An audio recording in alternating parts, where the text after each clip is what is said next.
Good evening, everybody. Welcome to Living Critically. Tonight we have co-host as almost normally, MathPig, and a very, very special guest who I'm just so thrilled agreed to come on my show, Dr. Josh Bowen of Digital Hammurabi. Can you tell us a little bit about who you are and what you do, Dr. Josh? Absolutely. And I really appreciate you having me on. It was certainly not twisting my arm to come on. Is there So I someone got really the stream appreciate going in the background? Is there? It's an echo. I don't. I don't. Oh, that's maybe me, is it? I bet you it's Probably. I really appreciate you having me on. Sorry. Yep, me. No. Ignore that. Go on ahead. Well, I am Dr. Josh on Twitter and YouTube and whatever else we're on now. I don't know. Yeah. But we are on. We run Digital Hammurabi. It's mostly Megan who does all the work and has all the brains, but and the looks and the voice. So, but we are Assyriologists. So, and that's not a space Syriologist, which is a common thing. Assyriology is the field of essentially studying the languages and cultures of ancient Iraq, and so it's a very exciting field. And I have a background in the Bible, so I got my bachelor's degree from Liberty University. Don't everybody throw things at me. Sorry. And then I got my master's in theology from Capital Bible Seminary, where I specialized in Hebrew Bible and took a bunch of Semitic languages.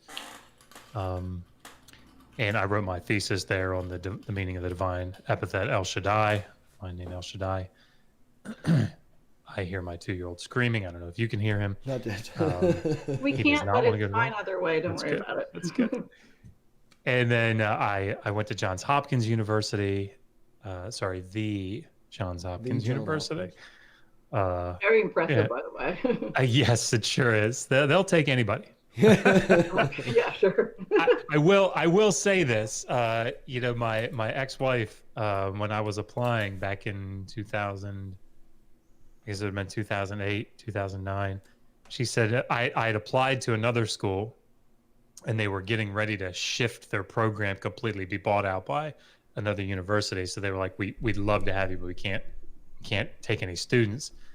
And I thought, yeah, sure. That was a nice excuse, way to say nicely, we don't really want you. And she said, why don't you just apply to Johns Hopkins? And I was like, yeah, and why don't I just apply to the astronaut program? But they took me, and I remember saying in my acceptance interview, I said to Ted Lewis, who's a Hebrew Bible specialist up there, I said, I guess I'm a little surprised you guys took me. And he said, well, what do you mean? I was like, oh, never mind. I didn't say that. I'm not going to talk myself out of this. Yeah. But no, it was a really good time. I had some phenomenal professors, both in Hebrew Bible and Assyriology, and I took a bunch of archaeology courses and some Egyptology, and yeah, so it was great. But I specialized in Sumerian and Akkadian. I wrote my dissertation on these school texts and these religious prayers that were produced in a particular city during the early second millennium. And I actually just finished a book, publishing at a popular level, my dissertation. So it's called, should be out in the next couple of months, but it's called Learning to Pray in a Dead Language, Education and Invocation in Ancient Mesopotamia. So should be fun. Wow, that is dense. Yeah. It's cool though, because it basically tells everybody about what it was like to go to school in the ancient world and in ancient Mesopotamia, and what did they study, what was a day in the life of a scribal student like, and then how that connects to these community prayers that were prayed by a special priest called the Gala priest. His role was an intercessor. He prayed on behalf of the community, because the gods were very capricious and they were prone to flying into fits of rage. And his job was to calm their hearts, is what the Sumerian says, to pacify the heart of the god. And so there were these specific prayers that were prayed to the gods. And so it goes into what they were like and how that connects to the schools. I think it's a pretty cool book. So, but I hope it's very readable. That was that sounds amazing. when you went to university, when you moved on to that stage, Dr. Josh. That's when you left the Christianity and moved into secularism. Like, did you come up with the idea of your dissertation on prayers before that or after that, or was it? Actually, yeah, unrelated, completely. I became a hard atheist my first year, about halfway through my first year at Hopkins, and then for different reasons, I sort of slid back into like a soft atheism, a soft agnosticism. But if I sit down and think about it, you probably should classify me as an atheist, but not I guess I'm a lack belief in a God atheist. Yeah, I have this I probably conversation shouldn't with say Dave. that because that will could potentially spark a whole debate about what it means to be an atheist. I know Dave and me have this conversation all the time. He says, you're not an agnostic, you're definitely an atheist. But if as you say, if you think about it. But no, actually, my dissertation topic, my advisor, Dr. Paul Del Nero, was kind of working in the topic, and he said, "All right, it's kind of crunch time. Do you want to do like a just kind of get by and graduate dissertation topic, or do you want to do a completely insane? It's gonna be a nightmare." But if you do it, you'll be setting yourself up to get a job at like Harvard or, Brown or the Oriental Institute.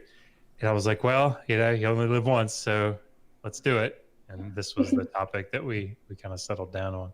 Let's get into it. It was hellish, but see, for you, that the whole belief thing had to have been prevalent during that time only because of what you were studying. Whereas, like when I did my undergrad, I don't think there was anybody in my classes that, or at least not in my major, that that really believed or ever really talked about it, because hard science major, I think it's something like 64% of scientists call themselves atheists as it is, and those are the ones that are just admitting it. So when you surround yourself with these topics and these type of people, it isn't brought up. Whereas for you, not only was it your topic, but it's also something that you were dealing with personally, because you were splitting from your faith.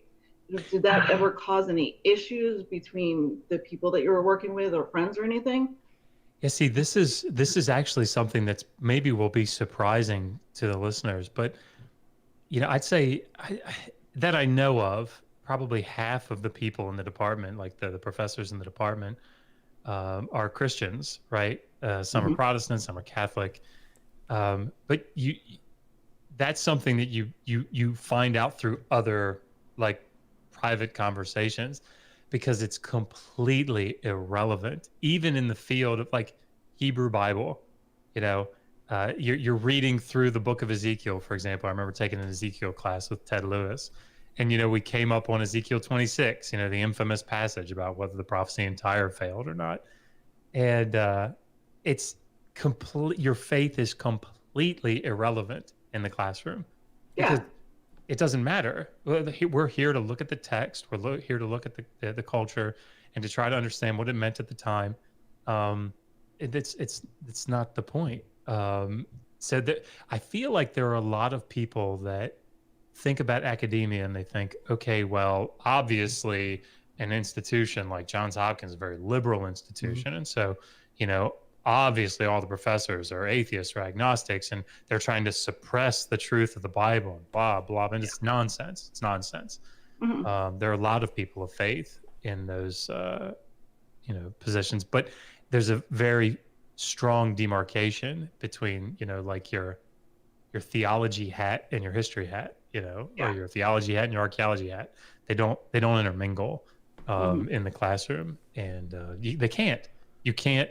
It's not the 1900s anymore. Yeah. where you're you're picking up your Bible and you're going, all right, where are we digging next, Frank? All right, well, it says here that this city should be right here, so let's dig. You're not. Well, I think that there has to be a sort of divide there, because you want to be able to look at it, like you said, from an academic perspective, and not have that tainted by beliefs. And I think it almost, not to say it makes it easier if you're an atheist or not, I think it just makes it easier if you separate the two. I mean, and then we can move on past me, but if you want. But like, I was talking to Dr. Brendan Bentz yesterday on our channel, and he was talking about a professor by the name of Chung Leong Seao, who is a brilliant Semiticist. He does Hebrew Bible, and he's written a Hebrew grammar, and he's just a brilliant guy.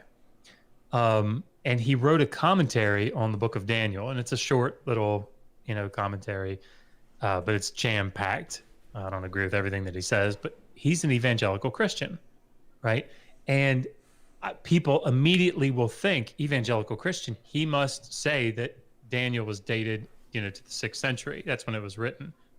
And nothing could be further from the truth. He opens in his little preface or whatever, saying, I hope that this commentary can be used in the church to lead people closer in a closer relationship and walk with Christ. And then in the introduction, he says, so this book is written in the 2nd century under the reign of Antiochus the Fourth Epiphanes. That's when it's put together. Those things don't clash. And I think that people have this idea that there are certain positions that we have to take, particularly in the Old Testament, that are defining what it means to be an evangelical Christian, and they're not. Your channel would be an example of that, though, because a lot of people that would be maybe watch first 5-6 videos, watching what you and Megan do, and then Megan will just come out and say that she's a Christian, and it does blow a lot of people away in the chat. They're like, "Oh, yep. But she said this last week, She can't be a real Christian." Yeah, but it's an example of that, Yeah, I agree. No true Scotsman eats porridge with. I don't even know what the examples are. Megan always says them all the time when she hears that. Yeah, no true Scotsman does that.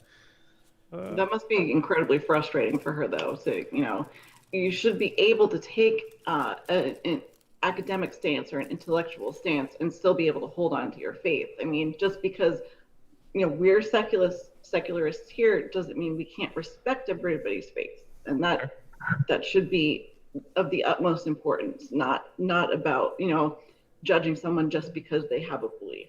No, in the UK, she's much better at blocking and muting than I am, so it goes a lot easier for her, I think. I think the fact that Megan comes from the UK as well helps, because there's not as much fundamentalism over here. There is that definite, the split difference between science and what's been taught in the church. There is differences in them, like it's taught that over here from the get-go. Yeah.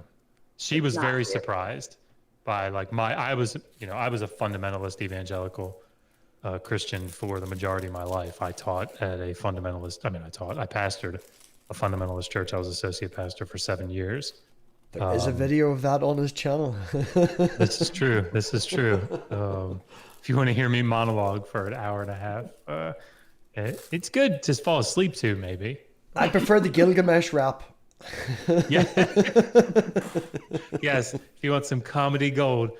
The key was trying to be real serious when I rapped it, and looked like I was really cool. I can't wait until my 13-year-old comes across it one day. She's gonna be like, "Oh my God!" Or she'll put it on TikTok. It's one of the two. Yeah, bury it or her own version of it for you. Oh gosh.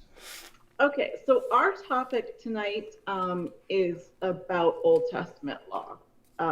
Is there any preface you want to say to that first, or just dive right in? Yeah, I mean, just so everybody knows, and this is sort of my I can't think of the term, but what I'm known for is saying, this isn't my expertise. This isn't my field. I didn't write my dissertation on this topic. Yeah. So what I will say is, what I do in these types of conversations is try to direct the listener, the viewer, to those that are the experts in the field. So I actually brought a bunch of books if we feel the need to do that, that I can recommend that people read. But my job on the channel and in interviews like this is to try to digest what it is the consensus scholarship is saying, try to explain it in a way that's palatable, and then direct people for further information to those experts in the field. So somebody that's an expert in Old Testament and ancient Near Eastern law would be Bruce Wells, down at the University of Texas. I think that's where he's at. He worked with Raymond Westbrook, but there's others that I can point people to that. But I will do my best. Yeah, and if you could remind me afterwards, I'd like to get that list so I can put that in the description for everybody. Sure. Okay, so let's start with the Pentateuch. Am I saying that right? Yep, absolutely. I think the biggest basic of Old Testament law, the foundation of it, as far as I could see, has to do with the Ten Commandments. So they're described as like absolute imperatives to start with. The rest, in terms of all the laws that are spelt out within the Old Testament, are all of them really built upon these Ten Commandments, or how do they relate to each other? So there are two, I think from the outset, we probably need to say there are two hermeneutics, there are two interpretive models that that will generally try to apply to particularly the Hebrew Bible in this regard. One is sort of your more fundamentalist, inerrant, inspired text approach, right? This is the Hebrew Bible is written by different authors, but they all cohere to one another. Scripture interprets scripture is sort of the cliche. So if you have the other, and what I would say is the correct, what I consider to be the correct, and consensus scholarship would say is the correct approach, is that the Hebrew Bible actually argues with itself. Yeah. Because there are conflicting voices in the text. So trying to rationalize and harmonize differences, I think, flattens the beauty that I would say the Hebrew Bible is. So that being said, when you come to the legal portions, if you're coming at it from the perspective, this is an inspired, inerrant text that was put down by Moses, let's say, you're going to have a very different approach, and your conclusion is going to be very, very different than, say, you're looking at a text that's pieces of oral tradition that are being brought together in different ways, probably ultimately edited, maybe in the exilic period, mid to late first millennium, around the middle of the first millennium BCE. That's going to be a different view, so and what that will mean is, if you're looking at it as a text that God handed down on stone tablets, these are directives, right? These are commands from on high. And that's the way the Hebrew Bible internally is trying to present it, right? It's saying God has commanded X, right? Yeah. These are laws from God.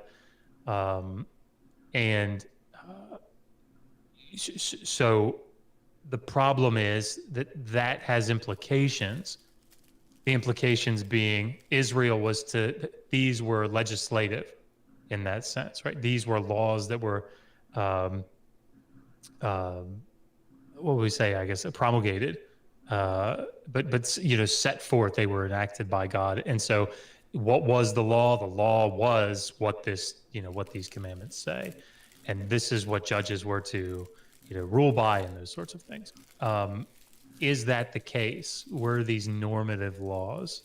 That's a question that if you don't adhere to this, from on high stone tablets view, there are other options that I think make better sense. So just from the outset to to separate that.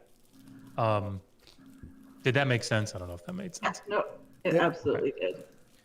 So, go ahead. Yeah, no, go ahead. I was just going to say, so if we step out of that from on high view, there are a lot of questions about, the Ten Commandments are apodictic laws, right? So they're laws that are you will do this or you will not do this. Mm-hmm. Whereas many of the other laws in the rest of the Pentateuch that you see in the legal collections are case law, right? They would call them casuistic laws. So you have this if then. So if a man does this, then this will be the punishment or whatever. Yeah, I was going to say, one of the things that sticks out about the Ten Commandments is the fact that there are no penalties ascribed to these. It's just straight out, this is how you act toward God and toward society. Yeah. Yeah. So the it's probably more complicated than you'd want to get into here about the theories of how they interact with one another, and really I don't know that I would feel comfortable going into it. I will recommend. I think it's 2019 is when that was published. Volume. It's the Oxford. Actually, I'll just show it to you guys. Oxford Handbook of Biblical Law. Okay. Pamela Barmash. Edited the volume together, but Bruce Wells participated in this. But I mean, some of the, John Collins, I think Bruce Wells contributed to this. Please don't make a liar to me. I've read so much over the past 3 months. Maybe he wasn't in this one. Damn it. He's in the other one. That's He's fine. in that one. But nonetheless, these Oxford handbooks, there are tons of them. Mm-hmm. There's one on cuneiform culture. There's one on, there are tons of them on all kinds of different topics. But this is a 2019 publication. It's just jam-packed, full of recent information, bibliography. So I've read it. It's great. Highly recommend it. As Manda says about the Ten Commandments, they're literally don't do this and don't do that, and there's no actual punishment in it. But in Exodus later on, you do have representations of, like, if the kid is disrespectful to the child, it must be stoned. That's right. If there is a murderer, there must be an eye for an eye sort of a thing. You must take the murderer, even though it's not laid down with the Ten Commandments, because it's more of a literary thing and a story. Later on, they do make relevance to it and do clash down in the points. If you do this, you're getting that. If you do that, usually you're just getting stoned. If you're doing anything really bad, you're just getting killed. It is interesting to see where, the Hebrew Bible, first of all, disagrees with itself in the three main places where you have, legal collections. So Exodus, Deuteronomy, and Leviticus. And I say them in that order because even though it's out of order in the Bible, consensus view is that Exodus was the earliest, Deuteronomy then, came next, and then Leviticus, at least the holiness code, that section came last. And they disagree with one another. They agree on many points, and then they disagree on others. And it's interesting to see the internal inconsistencies, but then it's interesting to see when you compare them to other ancient Near Eastern laws, where they're the same, where it looks like they're almost borrowing, perhaps directly. Some people argue that. Yeah. Others would say and I probably fall more on this camp, that it's just a very common legal tradition. And so seeing where they differ and seeing where they're the same is actually very interesting, comparison to make. So one of you talk about the differences in terms of the Ten Commandments themselves. A lot of biblical scholars feel that they have changed, at least from the Torah over into, the translation into the Christian Bible itself. What knowledge do you have of anything that was expanded on in terms of the Ten Commandments specifically? Yeah, I don't know that I've gone into looking at the redaction history. So for everybody listening, the issue of how we actually got the Hebrew Bible is a very interesting and complicated discussion.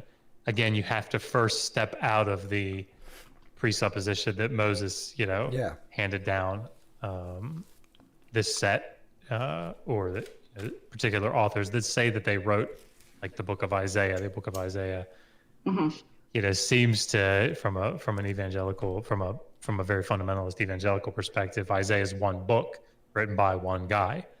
Whereas, it's a little bit more nuanced than that. Yeah, I mean, it's probably written by three different. There are three different books, if you want to call them that, written by three different authors or groups of authors at different periods of time, and that's pretty well substantiated. So, you know, if you step out of that perspective, then looking at how we got this, you know, more canonized, finalized form of the Pentateuch and of the rest of the Hebrew Bible is actually a very complicated matter, and there are a lot of different views. I've got a video up on the channel called "The Formation of the Pentateuch," I think, or "Piecing Together the Pentateuch." It's something like that, where I kind of give a survey of, and again, it's not my expertise. We're going to have Joel Baden on in the near term, and he's gonna talk about it. He is an expert in it. But there are others. David Carr has a book coming out very soon. But nonetheless, so there are, you know, some theories about that. Everybody's heard of the documentary hypothesis or the JEDP theory, which is that you have four different sources that were, you know, disparate, and then a later editor took those four sources and kind of wove them together. That theory has been sort of reworked. There's a newer version of the JDP hypothesis. It's probably a lot of validity to it. It's probably something that, and I think most people would say this, that it needs to be nuanced. But I mean, if you look at passages like the flood account, Genesis 6-9, or you look at the Joseph story starting in Genesis 37, I mean, it's clear that you have different traditions that are being brought together. The question is not so much, are there different traditions that are being brought together? The question is, how specific can we or should we be about, you know, this half of the verse is J, and then this half of the verse is E, and then these three words in the next verse are J, you know. Yeah. Does that really matter all that much? Yeah. And can we do that even, you know? So, well, a lot of the Old Testament law, the Mosaic law, or whatever it should be called, a lot of it subjugates women. You know, there is an awful lot of it that would be the culture as well. So even though that these laws are set down by God, it sort of gives the man the right. It's like, oh, I can do this, that, and the other because the man upstairs says it's okay, and the hierarchy puts me in that position. Like, yeah, I mean, the thing that I think people don't recognize as much maybe as they should is that the Hebrew Bible is a product of its time. Yeah. So, you know, and that's on both sides of these debates. So I wrote a book on slavery, and that was sort of one of the focal points, is trying to get at, you know, to clarify to people, you know, those that are in this hardline fundamentalist camp that want the Bible to be the inspired word of God. Guys, you have to recognize that it's slavery. Like and it's the bad slavery, you know. It's not like this, ooh, nice, touchy-feely slavery, right? It sucked. But then on the other side, you know, of the spectrum, people that want to come in and absolutely demonize, you know, the writers of the Hebrew Bible. You got to be really careful when you do that. Absolutely, you are right to say that's immoral by our standards. No question, like no question that it's immoral by our standards. But I think that we need to be a little more nuanced when we demonize the people then, because they didn't have the moral progress or whatever we want to call that, that we have today. And it's not a justification for what they did, you know. It's just the fact that it's the time of that. And a lot of people with the Bible, and it's like, oh, well, if God said it, then it's okay. But it is, as you say, a property of their time. Like, yeah, exactly. And so I think John Collins, actually, this is what we're going to be talking about. I happen to have his book sitting here just because I was reading it. He wrote this book in 2019. Sorry, I like books. But what are biblical values? And, you know, his chapters are on abortion in the Hebrew Bible. and he goes into the New Testament text as well. Slavery, social justice, rape. He talks about all these things, violence, and how should we be thinking about this? And I think it's actually it's an easy read. It's written for a popular audience, but it's jam packed. He's a great author. But so when we think about the laws, we have to recognize that they're a product of their time, and I think it would be folly, and it has been folly, for people to try to go back to them to set up some sort of a moral standard, an ethical system by which we should now live today. Like, okay, gay people, just stone them. Because look, it says here in the final form of Leviticus 18 that we should be stoning them. So let's stone them. I mean, it's just silly isn't even the right word. Did you say, I think there was a video, was it Dr. Dershowitz? Dershowitz, yep. Dershowitz had found new studies in that actually, was it condoned it or changed the interpretation of it? It was changed halfway through down to, well, not a deliberate error, so to speak. Yeah, I mean, like, sort of in a nutshell, thinking about this whole redaction of the Hebrew Bible and how it was, edited and layered through time. The text originally was an anti-incest passage. So, like, don't have sex with your aunt, don't have sex with your mom, don't have sex with your dad, don't have sex with your uncle, right? And of course, you wouldn't do those things, right? And that made sense. What he argues is that when you came down into the Persian period, so later in the second half of the first millennium BCE, it became taboo. Homosexuality became taboo, and when the authors came back to this passage, be it an oral form or whatever, the oral tradition, they went, "Ooh, this implicitly allows homosexuality," because by saying don't have sex with your mom and don't have sex with your aunt, it's essentially saying you can have sex with women, just not these women. Yeah. And when it said don't have sex with your uncle, don't have sex with your dad, you can have sex with men, just not these men. Yeah.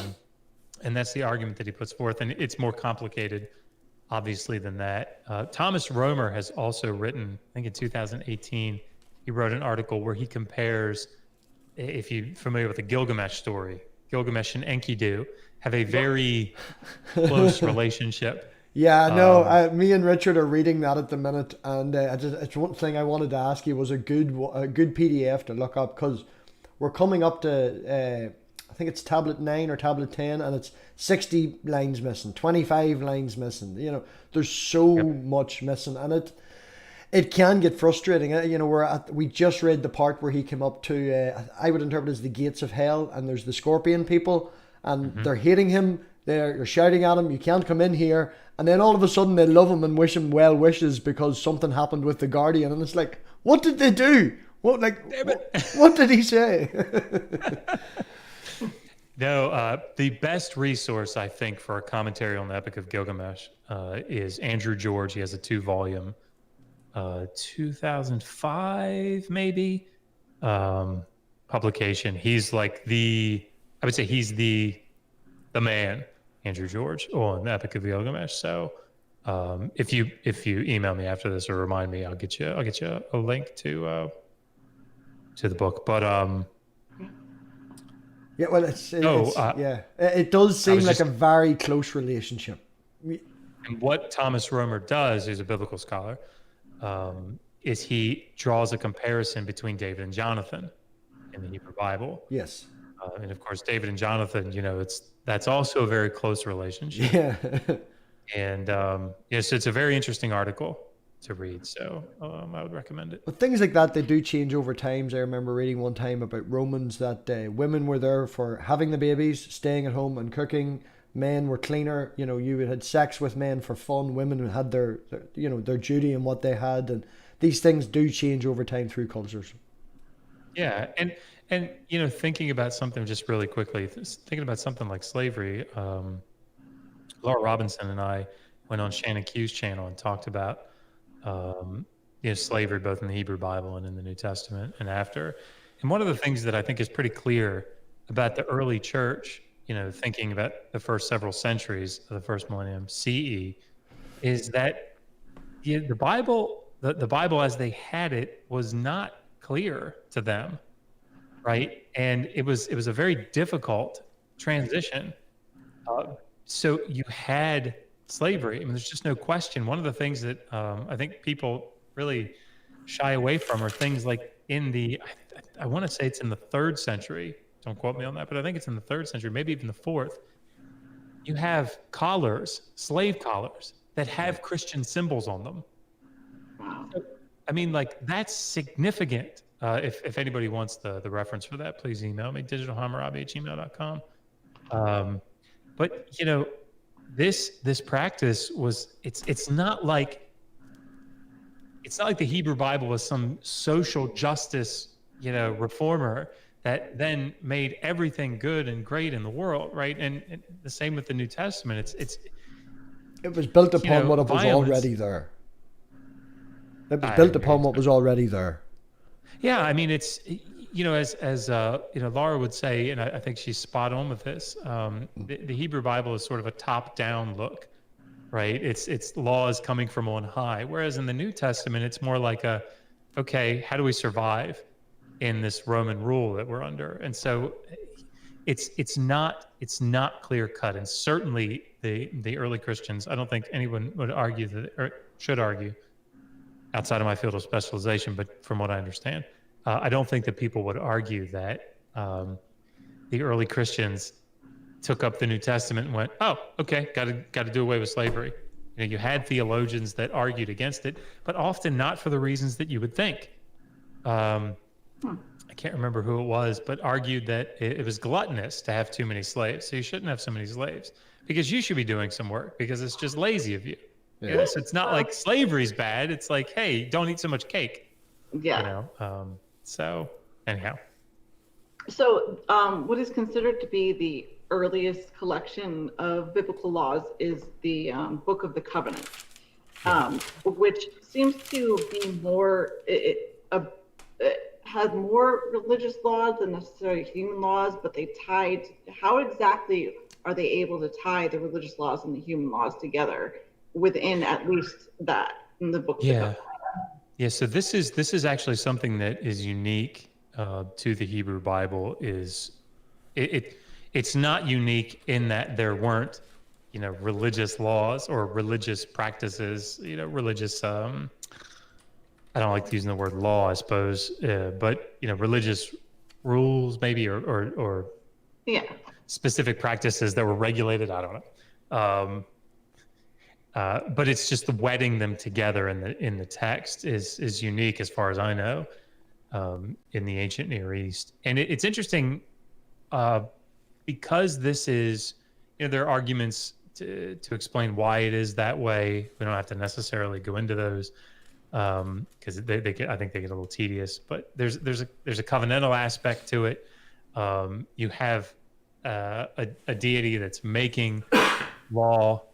As opposed to a king who is ruling well and showing forth in these law codes like Hammurabi or Lipit Ishtar or Eshnun or Namu, that he's a good and pious ruler, and so he does justice amongst his people. So there was a difference, I think, between the rules coming down from on high and human justice being carried out by a king and then being set on display to the deity, saying, "Look, I'm a just and pious ruler." So yeah, I mean, you definitely see in the certainly in the Covenant Code, in Deuteronomy, you have I'm thinking Deuteronomy 15. I always go back to slavery because just that's what's most familiar to me. But you look at Deuteronomy 15, and you have slavery. You're setting your slave free, but you're providing with all sorts of provisions, and you're doing that on the command of the deity. And your assurance is given by the deity that if you do that, he will bless you, right? So this this divine requirement is coupled with the divine blessing if you adhere to those things. Particularly when you get to the book of Leviticus in the Holiness Code, you have all sorts of laws on ritual purity, right? So here, make sure you do this outside of the camp, you do this inside of the camp, and you know, only these people are allowed to go in and these people are allowed to go out. You have those things in Exodus as well, but yeah, the wedding of those two things is unique. Yeah, it And an seems to interesting. be like a form of legal remedies for religious matters, and that's how they tie the two together. First of all, someone in the chat, Sentinel Apologetics, says hello, and they have a question. Why were the patristics anti-slavery from the late first century apostolic era into the post-Nicene era? Yeah, so I mean, what I would say to Rob is go read. Well, he can send me an email and ask me for the book, but it's I can't remember the title off the top of my head, but I'm not the person to ask about this, and I think he knows that. Go ask Laura. Go ask Laura, and Laura's a Christian, right? He you know, she might not be the right kind of Christian, but I think Rob knows to go ask her that and not to ask me that. So. Well, you specifically said the two of you have a tendency to butt heads sometimes, so I don't know, maybe Laura and I? No. Rob and I. Yeah. Rob's a good guy, but yeah, we definitely don't agree on everything. Okay, so the Deuteronomic Code, moving on from the first, they seem to be a little bit more about presenting laws in the form of a narrative as opposed to just straight up, you know, 1, 2, 3, this is the law, and these are what you're supposed to follow. Does that help explain more or less of what they're trying to get across in a religious narrative? I mean, I think understanding, and this is also complicated, but I think understanding the form of Deuteronomy as a vassal treaty is important to this discussion. So when you look at Exodus and the Covenant Code, there's a more, I don't know what they would call it, a constitutional look. I'm not sure. I'd have to think about that. But when you get to Deuteronomy, there's a type of thing called a vassal treaty that's seen in the ancient Near East, and probably one of the more famous ones is the Esarhaddon succession treaty. And Jake Lowinger, who was another professor of mine at Hopkins and actually Megan's advisor, like, is sort of, as far as I know, he's sort of like the current expert on the Esarhaddon succession treaty. But what it is Esarhaddon is he's setting up for his son to be the next ruler, and what he's doing is he's sending out these treaties, these vassal treaties, to different subordinate nations and saying, these are the things that you will agree to. You know, you're going to submit yourself to my son, right? You're going to submit yourself to Assyria, and you're going to submit yourself to my son, the crown prince. And these are the stipulations. These are the things that you're going to do, things that you're not going to do. And at the end, it says, here are the curses that will befall you if you break this treaty.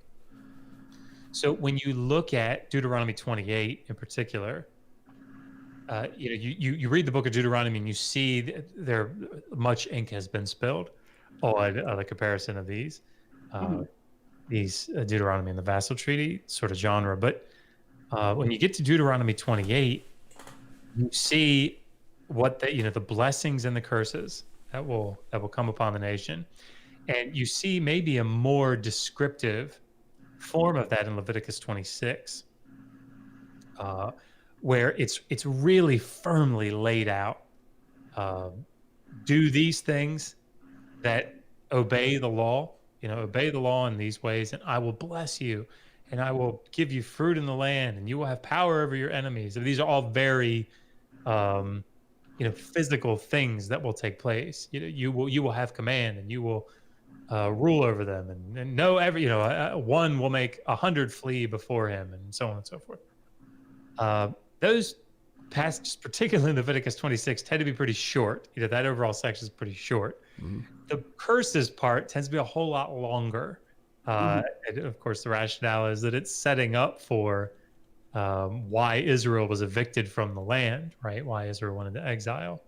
Yeah. They didn't obey. And this is a type of, what a post hoc, I guess, rationalization for why it is that they've been kicked out of the land. And you can see this sort of thing when you look at the book of Daniel, for example. Look at Daniel 9, and Daniel 9 is thinking back to Jeremiah, and he's thinking back to Leviticus 26, and he's doing the calculations, and he's saying, oh, this is why I don't like Siri because she talks to me and I say but this is why we've been kicked out of the land. So I think understanding that context of the vassal treaty and what it is that Israel was agreeing to, and I think you even see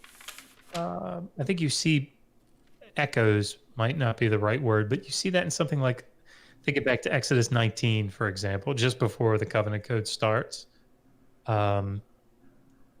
Moses sets these laws before the people and says, will you obey? We will obey the voice of the Lord. It's interesting. I haven't thought this through in a while, but what happens at that point is there's a strong separation that takes place. God separates himself from the people. No one can approach the holy mountain now. And anyway, but the God says you will be a kingdom of priests and a holy nation if subject to obeying these laws. I'm rambling now. No, really fine. One of the parts of the Pentateuch, how am I say that again for me, so I'm not saying it totally wrong? No, you're saying it perfectly. Pentateuch. Okay, I was hoping so. Are these little legal storiettes that kind of along the same line as those found in the Deuteronomic Code? As far as I can see, they present this sort of like a case law that's fleshed out into stories surrounding God that sets a precedent where God has always been around. So that do you think this is a way to almost prove God's existence and to show that yes, God has always been there and these laws have always existed under God? Because that's how I kind of see it. I could be totally wrong. You understand what I'm saying in that regard? I do. I haven't thought about that. The first thing that I go to it in my brain is I think about Paul in Romans 3, I think, where he's I could be wrong on the chapter. It's been a while since I've read Romans, but where he's talking about what about before the law? Was sin in the world before? How can there be no sin in the world when there is no law? And the rationale, I think, in the New Testament is that it's written in the hearts, right? People have what we would call natural revelation, and God makes himself known. I don't know that I remember him appealing to that to show like natural law in that sense. That doesn't mean, of course, that because Paul didn't pick up on it that it wasn't there. That's not what I'm saying. But certainly these I'd have to think about that, how the authors were using them, if they were using them in an argument like that. I don't know. Just as far as I see it, you can, as opposed to like the 10 Commandments or whatever, have this just set of laws set out in front of you, very straightforward. Having these stories that flesh out the legality of both religious and human nature together. Like I said, I could be wrong, but as far as I can see it seems to me to be a callback and say, God has always been here, and this has always been the way, and this will always be the way. I'm just asking if that makes sense, I guess. That's a really interesting question. I'm gonna have to think about that. Yeah, I don't know. I don't have an answer for you. Okay. MathPig, go ahead. Out of all the Old Testament laws, I'm sure there's a lot that we would disagree with, fundamentally. But is there one that you find would be just like stupid? I understand that they all have a reason for their time, but obviously there's things like mixed fabrics and things like that. There is some of them that would be quite idiotic looking back at them now. So people of this time do, well, that's just stupid, so I'm not going to do it. So they're picking and choosing between what they adhere to from the Old Testament and what they don't. I mean, I want to caveat what I mean by stupid, because I think that ancient texts made sense in their time, right? So it seems really stupid to me that if two people had a disagreement, that one of them jumps in the river, and if they drown trying to swim across, they must have been guilty, right? That seems really dumb to me. Yeah. But it made really good sense to them, because the river's a god, and if the god chooses to consume them, that's the punishment. So what I think about it's not a river ordeal necessarily, but it's certainly the same type. Numbers 5, right, with the wife who has seems for all the world in the text that she's had sex. There's a description of a seminal emission that's taking place, and that was very clinical. But that's what it says. Yeah. We'll put that on a Valentine's Day card.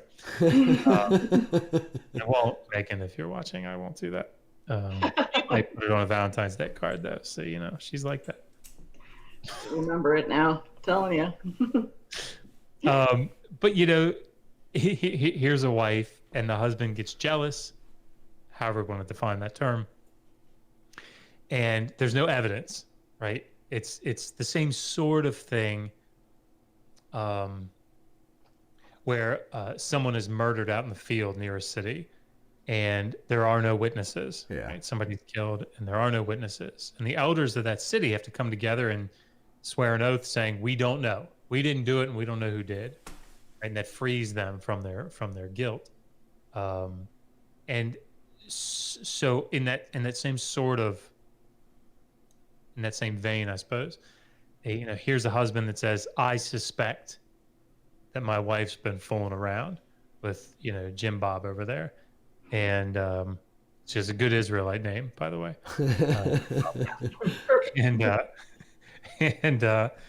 And so he takes, I mean, I'm sure you guys know, but for the audience, if they don't, he takes her before the priest, and the priest has a whole ritual, and it's a very long ritual, and it's probably what's preserved in Numbers 5 is, editing together of two separate accounts or two separate traditions of this ritual. And in short form, she swears, I didn't do it.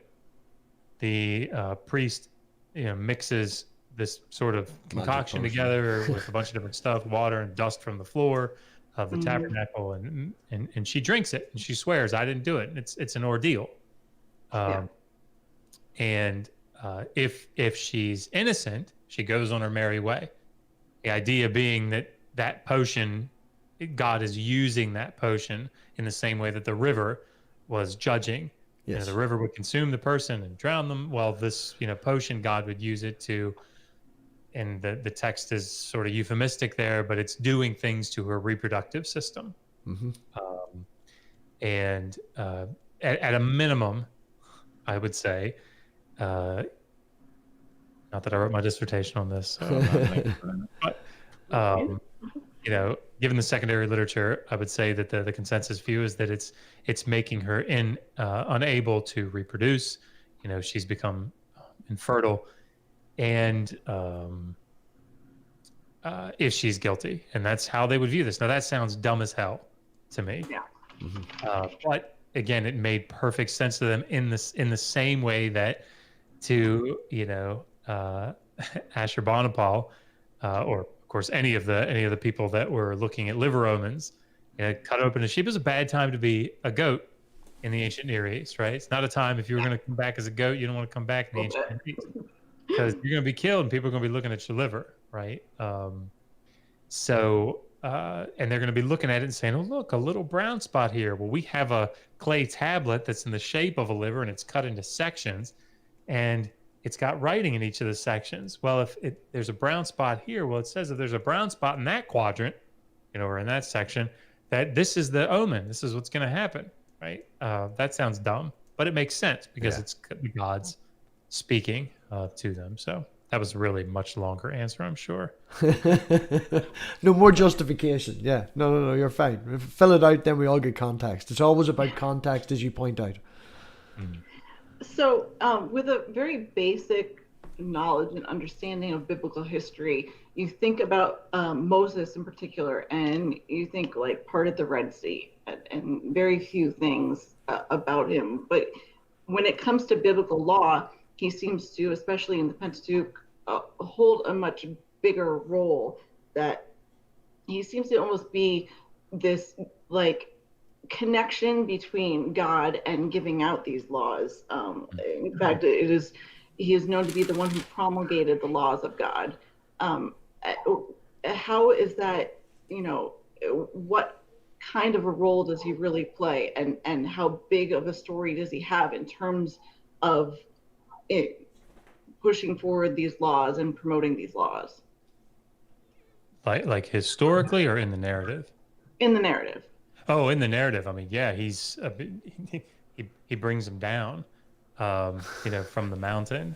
So, you think about even things like setting up the priesthood, setting up the tabernacle. These are the words that Moses is presenting to the people that he received from God. So yeah, I mean, Moses is the great lawgiver. That's how he's presented. So when they talk about it later, it's the law of Moses. It's the law of Moses. And I think you need that in the narrative, because you have to have this connection. How is it that the divine interacted? Because God, who is transcendent, how did he become immanent, and how did he make himself and his ways known to mankind? I think this is a very a good way from a literary standpoint to do that. And of course, when we think about the historicity of Moses, there are Heath Durrell is a scholar up at Princeton that we interviewed maybe a year ago, but more. He talked about his dissertation that he published on child sacrifice in ancient Israel. And he, talked about how people sacrificed children to Yahweh, and it was what he wanted. And even, Dr. Durrell, Heath would say, I tend to be on the more conservative end of the scholarly spectrum with respect to Moses. And you would think the next thing that he would say is, so obviously Moses, brought the people out of Egypt and gave them. No, he says, I'm on the scholarly end, the conservative end. I think there probably was a Moses. Like there was probably a guy named Moses that existed. Mm-hmm. That's the conservative view among consensus scholarship. So not that the story as presented reflects, what we would consider, historical reality, as we use that term, I suppose. You find though that stories are easier to pass on a lot. Since the Bible wasn't always written down, and it did start as an oral tradition. If you had just a list of 10, obviously 10 commandments, but if you had a list of just laws that you wanted to lay down, it would be a lot harder to remember and pass them on. The fact that it's a story. People want to sit and tell it. It's a communication tool around the fire and all that. It's just entertainment as well, but yet at the same time drumming home these points that you must follow through. And, the thing that I think we also need to remember, I can't remember, it's Wright is his last name. I want to say it's Christopher. It's Christopher or David Wright. I can't remember which one. Two very different scholars. But in 2009, wrote a book on looking at the connection between particularly Exodus 21 with the covenant code of the covenant code and certain sections of the laws of Hammurabi. Yes. And the laws of Hammurabi were written, mid 18th century toward the end of Hammurabi's reign. And we have them, right? If you go to the Louvre in Paris, you can see them. They're on at least one of the copies, one of the stele that we still have preserved. You could see the monument, right? Yeah. And so, like, we know what it said. We're not guessing at trying to reconstruct the text. No, we have it. And we have many other copies of it because it was transmitted through school tablets. So scribal students would copy out sections of the Law of Hammurabi, particularly going out into the first millennium. And we have those school texts. We have actual cuneiform tablets that contain I remember you mentioning that before when they were practicing, that you can tell that it's a school one because one side of it's always a lot thicker than the other because they just have to keep swiping it. You messed up, try again, swipe again, and write it down. Yeah, I mean, there are. It's interesting. It's interesting to look at those scribal texts. So get my book. I'm just kidding. But I do talk about all that, the different tablet types, and but. So this was a text that was well known, and again, not my field. That probably gets really old, me saying that, but you apologize nearly as much as Momma does. I do. I apologize a lot. But looking at some of the ideas of when and where you have sort of the I don't want to say codification, but the actual putting down, formulating. At least a bulk of the Mosaic Law, you're probably looking around the time of Ezra, right? At least for a major section of it. And if that's the case,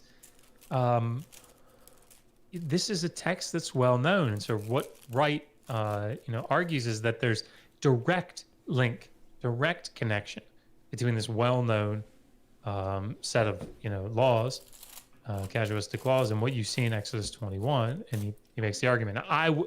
Bruce Wells has written a response to that, where I think he would argue that there's not a direct connection. It's not like the guy's got the tablet there and but there's a legal tradition that's very well known. And I think that at a minimum we can say that. And so these things are, even if they're being passed down in oral tradition, or particularly, especially if they're being passed down in oral tradition, it's because they're part of this very well-known, legal tradition, and what you do if you have an ox that gores somebody, and what you don't do, and that a slave gets, you get, there's a different punishment if it's a slave that gets gored, and so these things. There are even specific laws written about how the animal should be handled. If something like that happens, it can get very specific within these writings. Which I find but it's very consistent. It's consistent over the these legal corpora, I suppose you could say, in the ancient Near East. The legal, what is what's the word, like the legal I can't remember the term that he uses, but the things that they wrestle with and the ways that they go about solving them. There's consistency. The outcome isn't always exactly the same, but the rationale behind what they're doing is. So when it comes to Israel, we know it as being from what we have read in the Bible and so forth. We know it as being a monarchy, that at this time there was a king, and so on down the line in terms of who was higher up in society. However, the Book of the Covenant was written prior to there being a monarchy. And in fact, the founders of the monarchy were, there were three of them. Do you know who they were? Yeah, so you have Saul as the first, and then David, and then Solomon. So there's sort of the three big first. And then after Solomon, Solomon has a son named Rehoboam, and Rehoboam, he doesn't listen to the elders of the people, and he levies really high taxes against them. And the narrative says the 10 northern tribes split off and follow a guy named Rehoboam. And from that point on, you have the divided monarchy. So Rehoboam in the south and people that came after him, and then Jeroboam in the north and people that came after him. Oddly enough, all the northern kings are wicked. They're all terrible and horrible people. It's almost as if it's written from a southern perspective. Who knew? You think? Maybe. How do the historical narratives about the three founders of the monarchy really show the development of the king's role of law within Israel, within the society, biblical society as a whole? That is an interesting question. So first, there's debate about when the covenant code would have been put together. It is I think it's consensus view is that it's the oldest. Some people, I think, would put it in the 8th century, maybe. So, others would say it predates that and goes the traditions, the oral traditions go back much further. I guess it's not terribly relevant here to this question. I think one of the things that we need to look at is trying to get at, again, stepping out of the narrative and trying to see what was original, the early Israelite society like. And Dr. Benz talked about this a little bit, and he talks about it in his book. If you look at the book of Judges, for example, Judges seems to represent what an echo maybe of what we think Israel was probably originally like. And the emergence of Israel is probably seen in this sort of, the text talks about, there was no king, and every man did that which was right in his own eyes. But yet you do see, like he talks about in Judges chapter 9, you do see a king being raised up, and so it's not this strict uniformity. And how do you wrestle with that sort of thing? One of the things that the biblical narrative, I think, goes to great lengths to say is that Israel's supposed to be a theocracy. God is supposed to be ruling them. So when you see the people crying out for a king, and Saul is made king by Samuel as anointed king, you see that Saul, being the first, he does almost everything wrong, right? So even though he's the tallest and he's really good-looking guy, whatever, their rationale for picking him is they want to be like the other nations.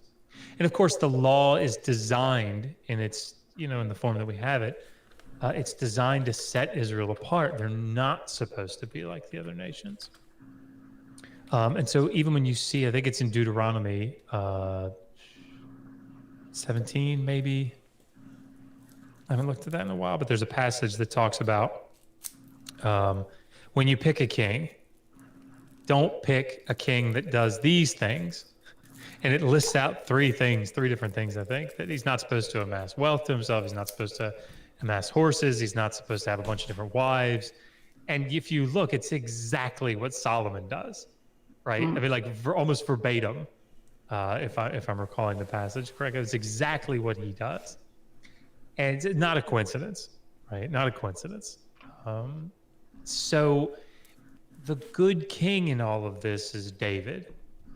And what's interesting about that is that the text goes to great lengths to keep David sort of clean. And it's because I mean, again, it's very complicated. It's not my expertise, but the text seems to be later on the Davidic kingship is incredibly important, particularly in like apocalyptic literature. This ruler that's going to come, that's going to sit upon David's throne is really, really important to Israel's future and ultimately to Christianity's future. So the David, you have to have this kingship, but it's a kingship that it's channeling the theocracy. Yeah.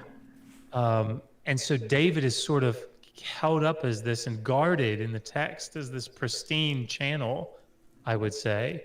And And so, like we just translated through on the channel, we translated through 1 Kings chapter 1, the first half of it. And it's the passage where David is really old. He's getting up there, and he can't keep warm. Yeah, the text says he can't keep warm. And so they bring him a young virgin girl to sit in his lap to keep warm. They do that in lap dance clubs as well. But the text says explicitly, but David did not have sex with her. You know, and it's when texts say stuff like that, it's like a king calling himself Sargon. Sargon means the king is like legitimate. The king is just. The king is legitimate. Yeah. Which means he probably wasn't, right? I mean, so if you're taking the name, what is that called? There's a name for that. If you have to say that you won a debate, you lost. I can't remember what it's called, but anyway. You're talking about the kingship and how kings would be very prominent, you know, and they're literally channeling what God would say. Prophets did, you know, play a role in that, depending on what king was and who the king was at the time. You know, if the king didn't seem to be doing what they wanted, they would be like, right, but let's not listen to him anymore because he's obviously not channeling God. This prophet over here is telling the truth. You know, let's exalt him, let's push him. And yeah, I think that's spot on. So, I mean, when you look at the early prophets, and this is an interesting discussion because, again, stepping sort of out of the fundamentalist view where you have the Mosaic law that's been promulgated and set in place, and then the prophets come.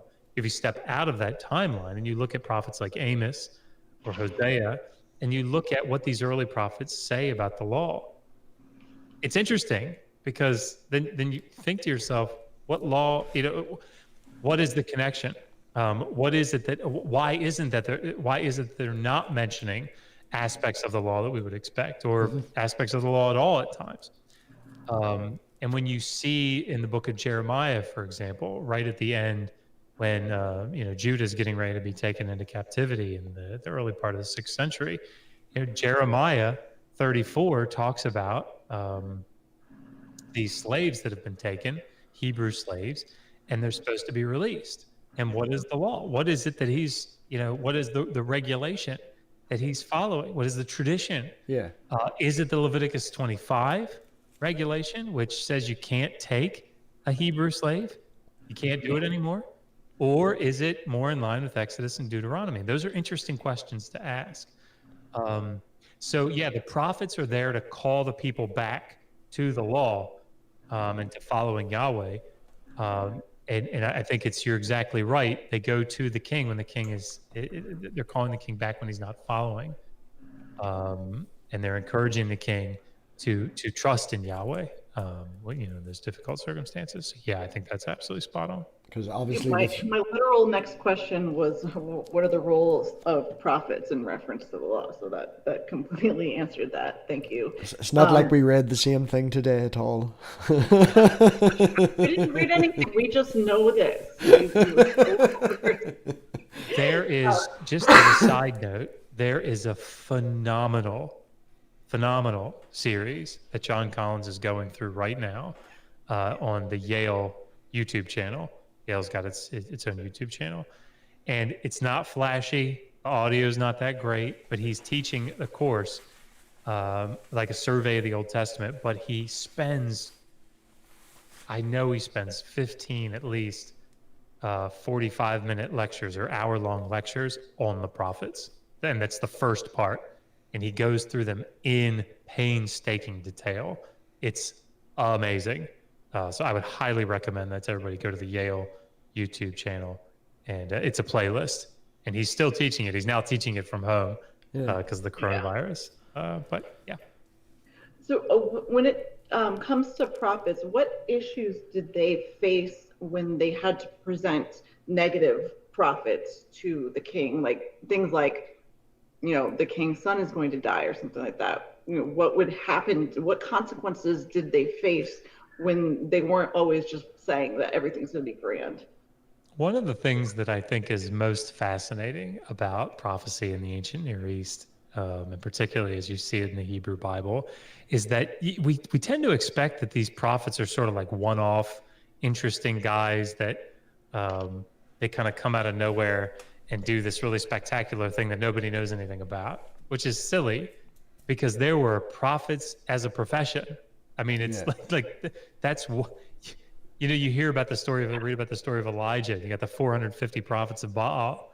It was because they were, that this is a job. So when you see the story that always comes to mind is Micaiah.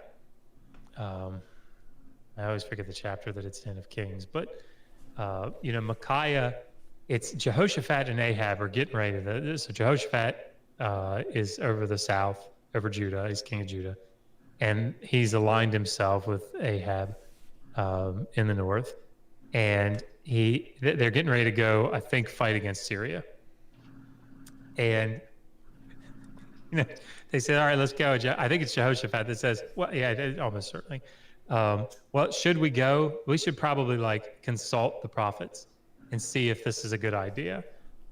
So Ahab calls all his prophets, and they're all dancing around, and you go up, oh king, you're gonna destroy. This time you're gonna be sitting back on your laurels. I mean, not your laurels, I suppose, but it's obviously you're gonna win. Go up and take it. They're nothing before you. And Jehoshaphat goes, do you have anybody else? Do you have anybody else? Because it wasn't like, oh wow, there's unification. So you can almost picture the prophets sort of huddling up beforehand and going, all right, guys, what's the verdict? And you want it to be good. You want it to be good for the king, because the thing is, it's always easier to say, king, you must have done something wrong, because our vision, our prophecy was true. And of course, this is an aspect of prophecy that we see. So Micaiah so Ahab says, yeah, there is this other guy. I don't really like him. Well, why not? Well, he always says bad things about me. I don't really like that guy. And Joshua, that's the guy I want. Bring him here. Yeah. So Micaiah comes up. It's one of the more tricky passages, I think, in the Hebrew Bible, at least from a theological perspective. Because Micaiah starts off by saying, yeah, go up, you're going to win. And Ahab kind of sits back. My 2-year-old does this now. He goes, puts his hand up. He goes, you can almost picture him doing that. You always prophesy bad things against me. What's the deal? And then he lays it out for him, that he was standing, he was in a vision, and he saw the heavenly council seated, with the heavenly council around him and God in the midst. And God says, who will go out and deceive the kings for me, to go up and to die in battle? And this one says this, and this one says that. And finally, a spirit steps forward and says, I'll do it. He says, well, how will you do it? He says, I will be a lying spirit in the mouth of the prophets. And he says, go forth. Not only will you be a lying spirit, but you'll succeed, and they'll go up and they'll die. And that, first of all, it's very it's difficult theologically, because you've got God commanding the spirit to go out and lie in a prophecy. It's not good, because it becomes a genuine prophecy then, right? It's not that these guys are just making this shit up, and according to the narrative, it's God's sent a lying spirit. But nonetheless, that's a whole different topic. But that idea of the prophets, I mean, they struggled. You think about Ezekiel, all the stuff that he went through, the different ways that he had, the different little acts that he had to play. And Hosea had to take a prostitute as a wife, and then Jeremiah gets, lowered down into a cistern, and he gets pulled out just in the nick of time. They're very, it's a difficult job to be the prophet. Amos, who is a wealthy prophet, comes up from the south to steps across the border to prophesy against the king of the north, and it gets told, go home. Yeah. Sorry. No. I mean, but it's a very difficult role to go against the grain like that. And very, not only difficult, but it could be life-threatening, honestly. yeah, absolutely.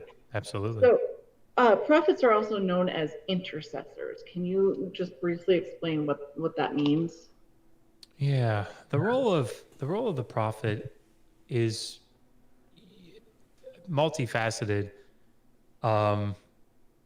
So when we think about intercession, we generally think about priests, right? Because priests are, and not just in the Hebrew Bible, right? Priests are in the ancient Near East, and of course even today, their job is to sort of be the liaison, I suppose. They're supposed to be that link, that purity, that holy link, where God can interact with unholy humans. So the prophet, in a similar sense, is able to mediate God's words, right? So God sends a message, and the prophet brings it forth. I think there's debate. There's a lot of debate, a lot of confusion about in different circles about what a prophet was supposed to do. So if you read Deuteronomy, a prophet that says something that doesn't come true, it's a false prophet. You kill him. And that opens up problems for prophets like Ezekiel, right? Because Ezekiel's got a prophecy, more than one, that doesn't come true. It's problematic. And this has caused problems theologically, right? I don't think they're necessary, but I think it requires some us to think differently. But nonetheless, what's interesting about the role of a prophet is that it ultimately is going to get wedded together with the priest, the role of the priest, and with the role of the king. And so this is sort of this, later apocalyptic. Again, leaving my field of expertise, but certainly you see this when you get into Christianity, the role of prophet, priest, and king. This is a messianic thing, right? So the book of Hebrews is talking about how Jesus is the final high priest, right? He's the after the order of Melchizedek, and he's the one that is able to actually sit down, having completed his work, whereas the priest is always standing in the temple or in the tabernacle and offering sacrifices on behalf of the people. Jesus was able to do it once, and it was done. He could sit down. And the similar things happen with the role of the prophet, and so he's interceding. But I would say more, he's an intermediary, more to bring the word of the Lord to the people in a way that they could know that it was God's word. Is that channel? Find sometimes though that the narrative actually changes to fit what the prophets have said and things like that. Especially with that. I know that you spent an awful lot of time researching the destruction of Tyre and the whole idea behind that. And the narrative says this, but history says one other thing. So even though people won't go out and read a history book, they'll stand in church and let a priest or a minister tell them. So not that it becomes history, but in mainstream and sort of in them circles of the churches, what the Bible says does become actual history, even though it is obviously not. Yeah. And what's so funny just briefly about that Ezekiel 26 prophecy is that Ezekiel knows it and says it 3 chapters later. Right. So, he says in chapter 26, and this is actually something interesting to think about. I was watching The Cable Guy the other day. You guys remember The Cable Guy? Oh, yeah. Good show. Yeah. I like it. Some people don't. It's dark, but it's good. Yeah, I like it. There's a point where he's standing up. He brings, what's his name? Matthew McConaughey? Is that who that is? No. I can never remember actors' real names. Or Matthew Broderick, I can't remember. Yes, the guy that's from, that's it. Yeah. And he brings him up, and this is before he really knows who Jim Carrey is. And he's standing up on this satellite, this huge satellite, and he says, "In the future, the television and internet and telephone lines will all be in one." Combined into one, and you'll be able to watch, you'll be able to visit the Louvre on one channel and watch like donkey mud wrestling or something like that, or Yeah. women mud wrestling on the other, right? And I remember watching that the other day and thinking, when was this movie made? It was made in 96, I think is when it was made. Before that stuff had happened, right? Now, is that prophecy? Well, no, right? I mean, we would say, well, I mean, you know, the people that made the movie could see the signs of the times, right? They could see things going that way. And in the same way that if, you know, somebody says they're going to be flying cars in the future and then there's flying cars, it's not a prophecy. It's like we think through, we see where things are going. Technically, using that logic, we could call The Simpsons a prophet. Oh, yeah. You know, The Simpsons get an awful lot of stuff right that happens, you know, Yeah. so they're a good prophet. Yeah. Particularly with like IPA.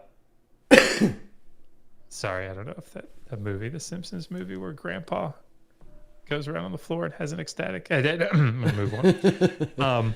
We have a. But in the same. Okay. Oh, sorry. No, it was just a question popped up in the chat from Mustafa. Apologists in both Christianity and Islam always respond with an out of context when they say a man cannot live in a fish. What actually is the context, at least in the Bible, behind the blatant lie? I think that's referring back to the Jonah we discussed earlier. Mm-hmm. Yeah, I tell you what, remind me of that in just a second, if that's okay. Yeah. No, because if I didn't see it, I would forget about it. Yeah.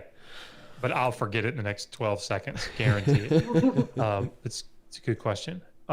So when we think about somebody like Ezekiel, Ezekiel's just watched Jerusalem be destroyed. Right? I mean, he's just seen it. And he's watching Nebuchadnezzar march away, right? He can read the proverbial writing on the wall. So for him to make a prophecy that Nebuchadnezzar is going to come up and destroy Tyre, I mean, it's other kings have tried to do this, right? It's not like it's completely out of left field. Yeah. And so you can understand why he would say that. And in many cases, prophets are right with that because they're looking at it get ready to happen. Yeah. Which is why when you think about something like when was the book of Mark written, you know, people dating it to before 70 AD is not some crazy thing to do, you know, because they'll say, well, I mean, you've got Jesus predicting the destruction of the temple. Well, it doesn't necessarily have to be some supernatural thing, right? He could see the writing on the wall, right? I mean, it's not that anyway. So when Ezekiel does that, the weird thing happens and Nebuchadnezzar doesn't get in, right? It wasn't weird to that point, but Nebuchadnezzar was such a mighty king with all these, you know, armies at his disposal. And he doesn't, after a very long siege, can't get in. So in chapter 29, he goes, well, you know, every head was, you know, rubbed, was made bald and every shoulder was rubbed raw, but Nebuchadnezzar wasn't able to get in. So God's going to give him Egypt as his wages. So, I mean, it's not like you have to go outside of Ezekiel to see that it didn't happen, right? It's right there. Yeah. Anyway, I don't know why I was talking about that. But, no clarification. I interrupted and ruined your trail of thought, and you actually kept it online, so points to you. You want to address the question? Yes, from Mustafa. When you were talking. What was the question again? Sorry. The question was, apologists in both Christianity and Islam always respond with an out of context when they say a man cannot live in a fish. What actually is the context, at least in the Bible, behind that blatant lie? So, you know,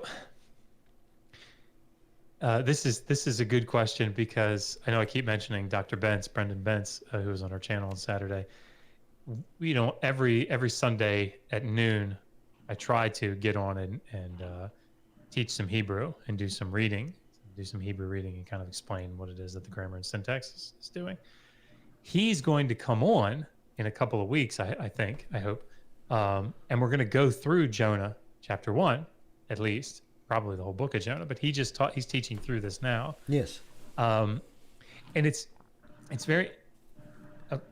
very interesting because one of the things that is funny about Jonah is that people don't notice what it is.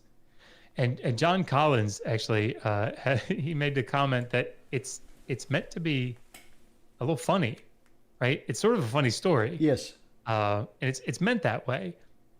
So people that try to come to the story of Jonah to see some actual historical event, I think are missing what the text is doing. It's a very beautifully crafted piece of literature, actually.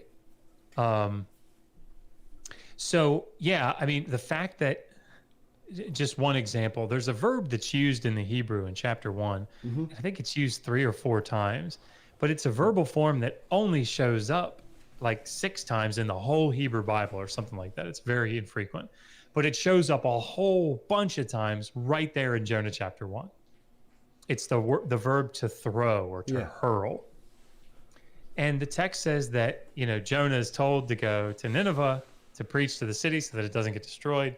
And of course, Jonah, if you've watched the VeggieTales, movie, that Jonah's not too keen on that because Nineveh is part of the Neo-Assyrian Empire, and they don't like the Neo-Assyrian Empire. They want the Neo-Assyrian Empire to be destroyed. So he goes the other way. He goes the exact opposite direction. And God tells him to rise up and go. Well, the text says that Jonah descends down. He goes down and finds a boat, and he goes down inside the boat. So it's, literally these opposite directions. Well, then the text says that God hurls a storm, essentially hurls the wind or whatever, and using this verb. And the rowers are told by Jonah, well, hurl me, same verb, hurl me into the water. And they say, no, no, no. And instead they hurl, same word, the cargo overboard. And of course that doesn't work. And so they row really hard against it. And finally they recognize the power of his God, and they hurl Jonah overboard. But it's this verb keeps coming up. And one of the things that Dr. Benz pointed out that I thought was really interesting was that the efficacy. I'm going somewhere with this. Sorry. No, fine. that verb is, he argues, is demonstrating the efficacy of Yahweh, and how doing something apart from him has no efficacy. So God hurls a storm, and that works, brings a storm about. That in their own power, without recognizing Yahweh's superiority, they try to hurl over the cargo to lighten the load and get out of the storm. It doesn't work. But then when they hurl over Jonah, recognizing Yahweh's power, it's efficacious. So it's a literary text. I think people need to recognize that. So when we think about a dag gadol, a big fish, swallowing Jonah, people trying to figure out what was this animal, what was this sea creature, it's missing the point of the text. God is, if you think about it, he's going the other direction of his own accord in a boat that he's hired out, right? And God is saying, screw that, in his own means of transportation, is bringing him back. And what I think is really interesting about Jonah, just to sort of round that out, is I preached a sermon on this one time, not on Jonah, but on something like on this topic. I remember I used to cut trees for a living, and but I hated heights, and I climbed trees. It was really stupid, really stupid choice of profession. And I remember I didn't trust the rope ever, even though I was hooked off 3 different ways. I'd always hang onto a branch, right? And my dad was the one that owned the company, and I was working for him part-time, and he said, hey, you got to trust that rope. Just let go and cut that other limb, right? I didn't want to do it. And so I stepped onto this limb instead of letting go and trusting the rope. And when I did, it snapped. And I fell and banged up against a whole bunch of other branches before the rope caught me. And what I realized with that story was that I could have just done it. I could have just trusted initially. Yeah. But because I didn't, I got all banged up, and in the end still had to trust in the rope, right? And the same is true about Jonah. Had Jonah just gone, he wouldn't have gotten all banged up, but it still ended the same way. So you can see in the text, God starts off in chapter 1 by saying, "Get up, go to Nineveh." When he gets spit out on the sea or on the shore, the same command is given: "Get up, go to Nineveh." It's like, look, you dumb motherfucker. You could have just done this the easy way, but you're in the same position now. You've been just beaten about the head, you know. So yeah. Anyway, so I think we all have to understand that this is a literary text, and that we shouldn't be trying to figure out what kind of a fish it was. Just as making a reference point of view, killing trees on a climate scientist's channel. I know that we read something across today about keeping the land pure and things like that. Obviously, these things were developed through, to look after the land, again with the cultural thing and making sure that these things were done. Like, there was different rules about polluting the land, the vomiting up of the land and the pollution and bloodshed. Blood of a murder and things like that were brought upon. Like, I mean, I think this is really the key to this debate about the ban. You hear about the ban that was put upon the Canaanites or upon the Amalekites or individual cities inside of Canaan. This annihilation of them, completely destroying them, completely driving them out, right, displacing them. Now, we look at that today and very rightly so say genocide is horrific, right? That's obviously good that we recognize that. It's strange that I have people arguing with me about, but anyway, nonetheless, this is what the biblical text is calling for, right? But the rationale behind it made sense to them, and it was a different state of mind. It was a different approach. So when you think about the land, in order to have purity in the land, you have to have your people in it that are pure. Yeah. And you have to get rid of all the people that are impure that are in that land. There's no way to have the land pure as long as there are impure people in it. So that's the rationale in so many of these passages. Now, I wouldn't say in all of them. I think 1 Samuel 15 is actually more problematic because this is a revenge passage with the Amalekites. I think it still falls into this sort of conquest, pre-conquest motif. Motif, not motif, but part of the story. But even though it's after, but it's the Amalekites did something during the pre-conquest era. Anyway, so when you think about purity in the land, this is what the laws were doing, particularly in the book of Leviticus, is trying to say purity and holiness and being set apart and keep. I mean, you think about even the laws. You have several laws about seminal emissions, and if or a woman that's on her period, they're unclean. It's not that they're sinful. It's not that they're morally impure or something. It's that they're ritually impure, and so they have to be made pure again. Before they can, rejoin the congregation. So something that is always prevalent in really any society, but from what I've seen in terms of Old Testament law, there really, in Israel, there seems to be a very specific caste system. Starting with obviously God on top, and then the monarch and I don't know if I'm saying this right, the Saram, who is the sort of prince and judge of sorts, and priests and Levites and all of this. How large of a role does this caste system play in terms of, who has power in society, and also what role does economy have as well? Like, do poor regardless of title, do poor have less rights or less power than those with more land or more money?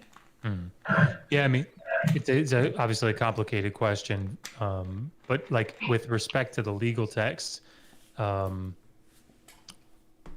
it's complicated because we have to distinguish between what it is that we see in these legal passages and what was actually true in reality, right? So one of the things that you see if you go to the Law Code of Hammurabi, for example, and it's not just the only one, but that's just the most well-known one, is that you have sort of three different types of people, three different classes of people. You have what you might consider to be it's called an awilum in Akkadian, and it's like a completely free citizen, a full citizen. You have a mushkanim, who is like a poor person, maybe. Again, it's sort of debated what exactly that means, but someone that's below an awilum. And then you have the wardum, which is a slave, right? These are, and so the laws reflect that. So if you put out if an awilum, if a full citizen puts out the eye of a full citizen, there's one punishment. If he puts out the eye of a mushkanim, there's a different punishment. If he puts out the eye of a wardum, a slave, it's a different punishment, lesser punishment, as you go down. So there's a definite system of classes. In the laws, as they're set in the Hebrew Bible, you don't have that, that those tiers. What you have is sort of. I guess you got to be careful. More implied? Huh? Is it more implied? No, but there are dissenting voices, I would say, that they're wrestling with it. So let's take Exodus 21, for example. Exodus 21 is interesting in the sense that it seems to class a slave in one place under family law, where he's valued more as a human. And then in another part, in the later part, he's classed more as chattel. He's classed more as property and under property law. And it's interesting. Why is that? Because it's complicated, right? As it always is. Yeah. So in Exodus 21, the big passage that we all hear about all the time, 20 to 21, if a man beats his male or female slave and with a wooden rod and they die under his hand, that master will surely be punished, right? It may mean to kill him, may not. It's debated. But verse 21, however, if the slave survives a day or two, probably meaning he survives a day or two and then dies, the master will not be punished because he is his silver. He's his money. He's his property. Yeah. But the fact that there is what may be argued death for the master, I think there's a reasonable conclusion that the word punish there, nakam, means death. In every other case, it means like blood vengeance, taken out on somebody. It's problematic because there's a word to be killed that is used in Exodus 20, used here if it means to be killed, but nonetheless. But it seems like in that passage, there's more of an aspect of humanity. The master's killed if he kills, right? Now, there are different reasons why that may be. When you get to the ox goring section, later in chapter 21, if there's an ox and then there's an ox that's known for goring, it's a gorer, and it's been made known to the owner of that ox, and he doesn't do things to pen it up or to restrain it or whatever, and it kills somebody, then that master's held liable. But he's held liable in different ways. So if the ox kills a free man or a free woman or one of their children, death. Master's to be killed. Now he can ransom his life, which is probably part of lex talionis in general. But if he kills a slave, 30 pieces of silver, and it's to be paid to the owner of the slave, right? So not that 30 pieces, not 30 shekels of silver is anything to sneeze at, right? It's probably 3 years worth of work. But nevertheless, it's not death. It's more property law that's being. You see, in saying that, he kills a slave, it's a loss of income for that person as well, because the slave can provide income, which is why it's so high. Exactly. But I read that if there's a raping of a slave, you don't have to pay shekels. It's a ram. It's an offering. So it's, you fucked up my slave for a couple of weeks. You need to pay me for that, but if you kill them, I've now lost an income, I've now lost something, so you have to give retribution for that. And this is, this is part of, as we said in verse 21, even under the, the more seemingly human treating aspect, still, if he dies, or even if it's just that he's incapacitated for 2 days and then he gets up, in either case, there is no punishment because the slave is his silver. In other words, just like what you were saying, he's lost time. Like that slave could have been working and he wasn't. Yeah. So he just shot himself in the foot. Master shot himself in the foot by doing that. So, so it's complicated. I would say that in general, you don't have this sort of distinction that's being made, and definitely by Leviticus 25, you can't even really have a distinction. You can't treat an Israelite as a slave. You can't do it. Not allowed to. You have to treat him as a hired worker. Hired labor, yeah. And so, again, it's complicated because it's not like the guy's allowed to go free, right? So what does that actually entail? But he's not to be treated as an eved.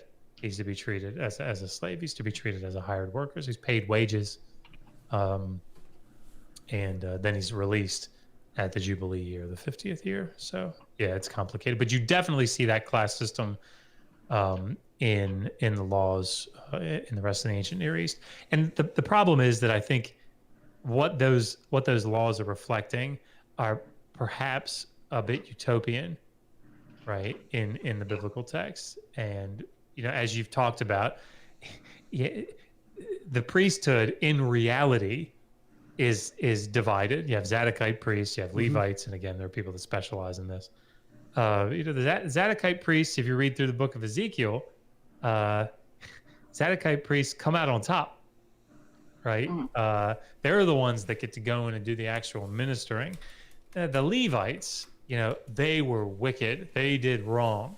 And because of that, they have to do all sort of the menial tasks, the dirty work in the temple. They can still come in, but they have to kind of stay out. They can't approach the best places, and they have to do sort of the menial work. So, what does that mean? What does that say about what life was like?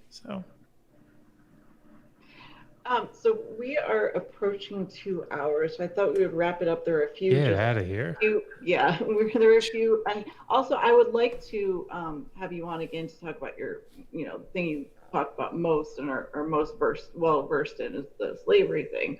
So Love this to. is a good introduction.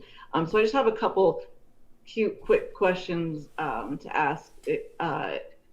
Okay, so what is a blood avenger? Yeah. So essentially, when you don't have the legal system that we have today, you don't have the types of, it's different, right? You don't have normative law. You don't have normative legislation. The blood avenger is somebody that kind of plays the role of executioner. So if somebody gets murdered, or if there's manslaughter, there's lack of intentionality, you have a near kin that is responsible for killing the person that killed your kin. So they're avenging blood, and so you end up having laws about cities of refuge where the person can flee until the whole thing is sorted out, and the blood avenger can't go and kill him there.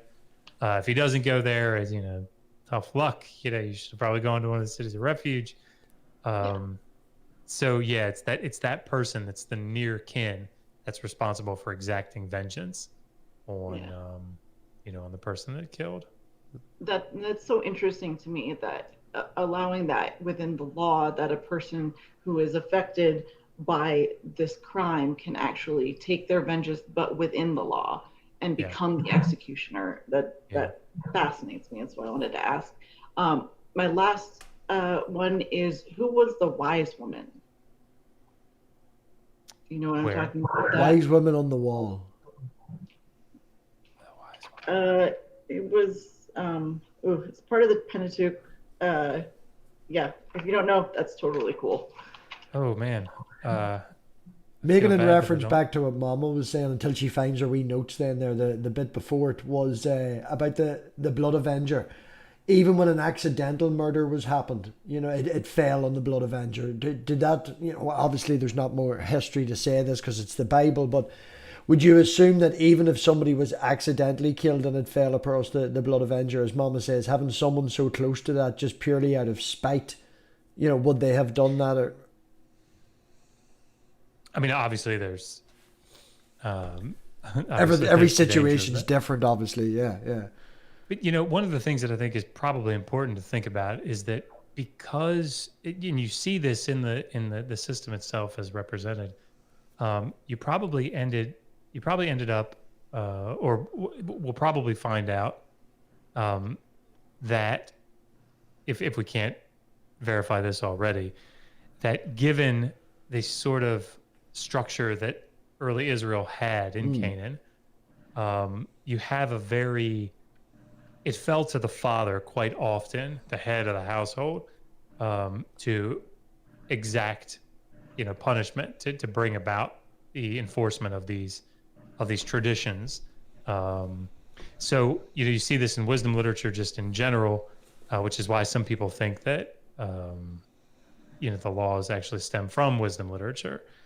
But so this idea of sort of keeping it in the family, because that's the way that society was structured. So you would expect that sort of thing. But yeah, I mean, so because of that, you probably have right now, because we have authorities out there that take care of, trial and execution of judgment, and we're not responsible for that. It's much easier to get sort of caught up in the whims of rage, whatever. Yeah. I suspect that because it fell to the family far more often, that they had learned more restraint. But I think that's just me. Yeah. Thinking out loud. Nobody should quote me on that. Question from the chat is perennial philosophy, Dr. Josh. Have you ever heard of that before? No. Perennial. Perennial fine. there, sorry.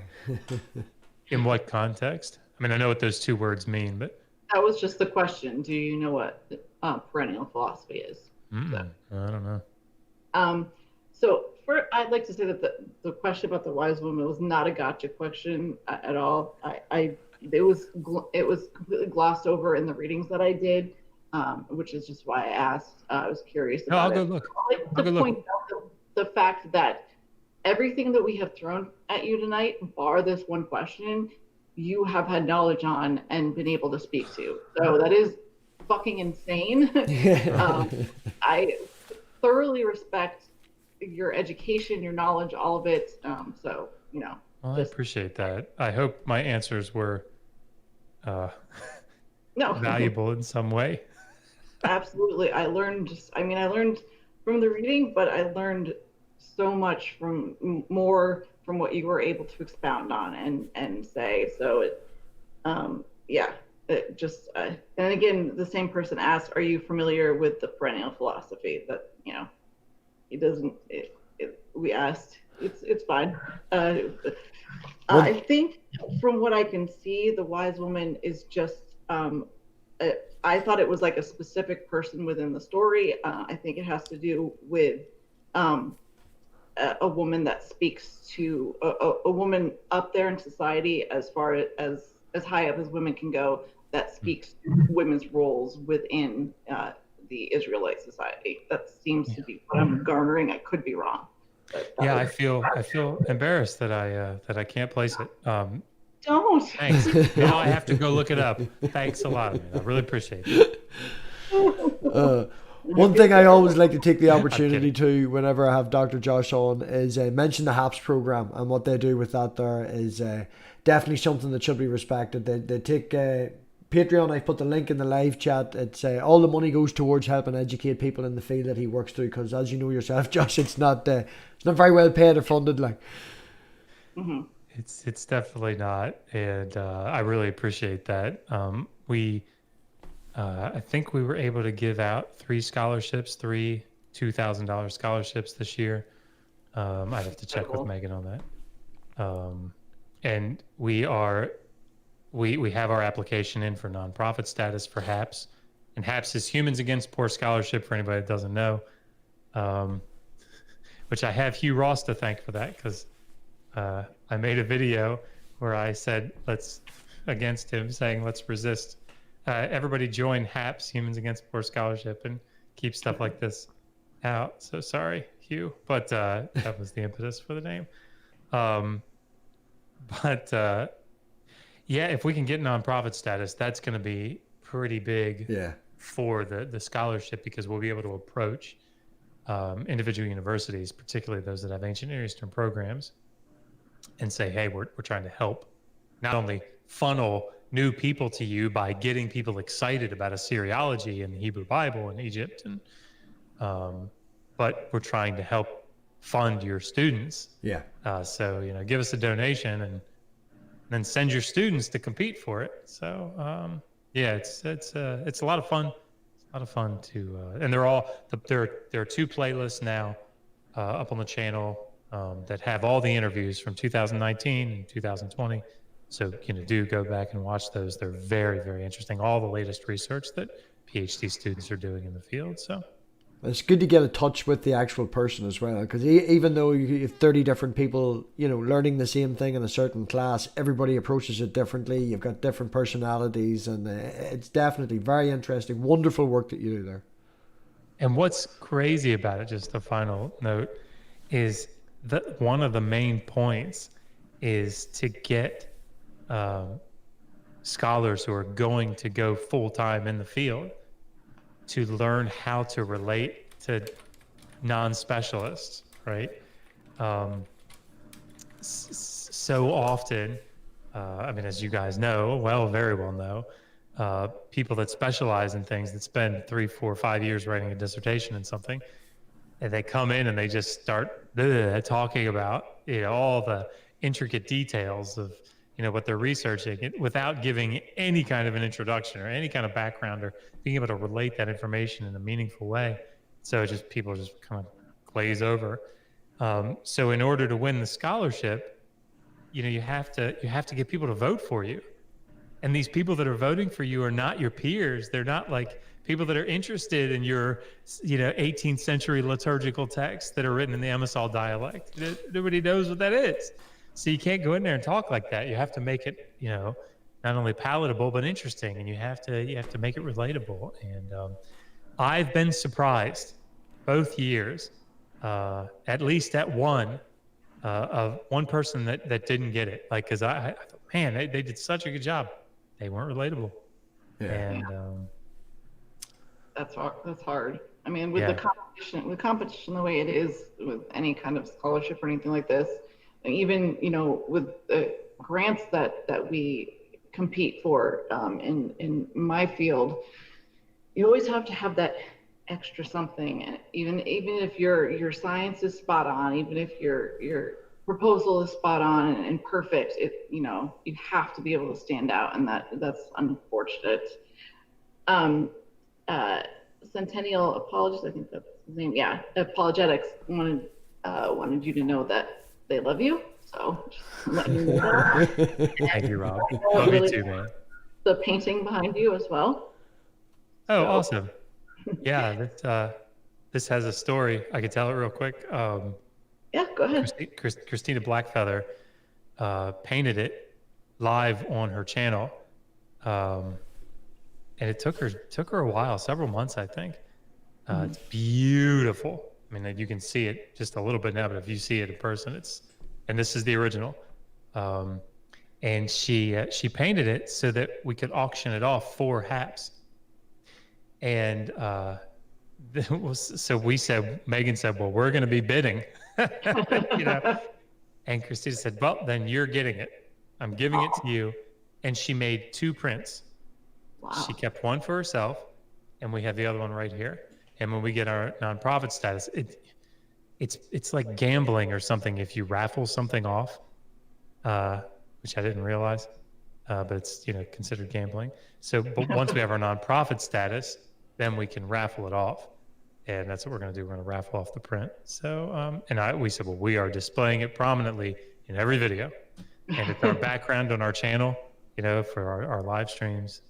So, yeah, we are very, very appreciative. It's a beautiful, beautiful piece of art.